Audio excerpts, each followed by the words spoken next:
Welcome back. In the next few videos, we'll be focusing on the concept of aggregation and aggregation functions. What do we mean by aggregation function?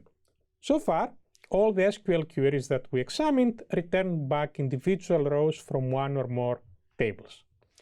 With aggregation functions, we are going to analyze the contents of the columns and get back the values. Examples of such aggregation functions. For example, we want to count how many rows appear in a particular table, or we want to compute the sum of the values in a particular column or their average, or we want to compute the minimum and maximum values of a particular column, and so on. How can we write such functions in SQL?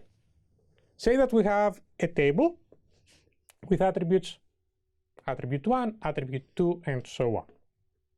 So we write the aggregation function, for example, sum, and then within parentheses, the name of the attribute. So, for example, select aggregation function 1 in parentheses attribute 1, comma, aggregation function 2 in parentheses attribute 2, and so on, from table, where, and so on. Usual thing that we have done in SQL.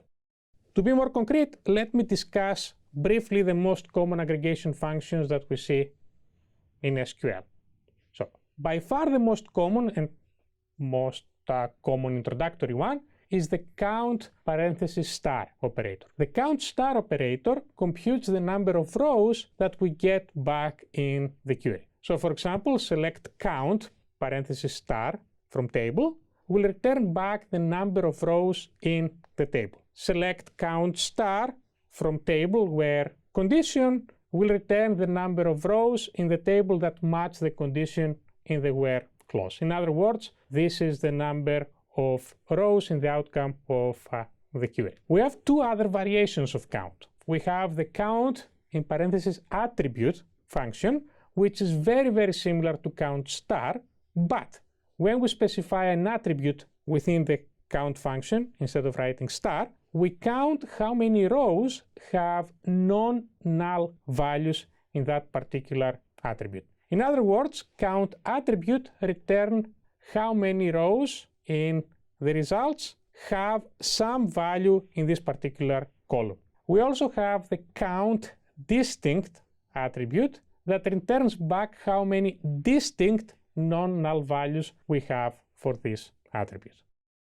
For numeric attributes, we also have a set of rather standard math operations, for example, max attribute and min attribute that will compute the maximum and minimum values of that attribute in the results of a query.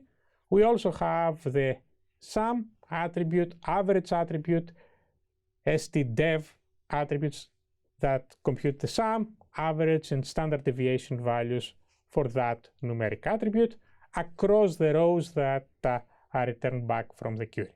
So, summarizing.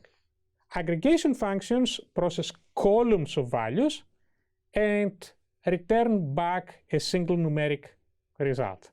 So count, sum, average, min, max are examples of such aggregation functions.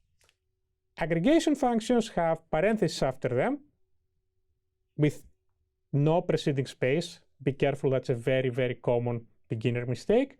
And then the name of the attribute within the parentheses.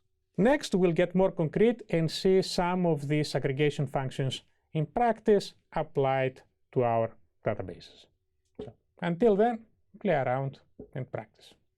See you next time.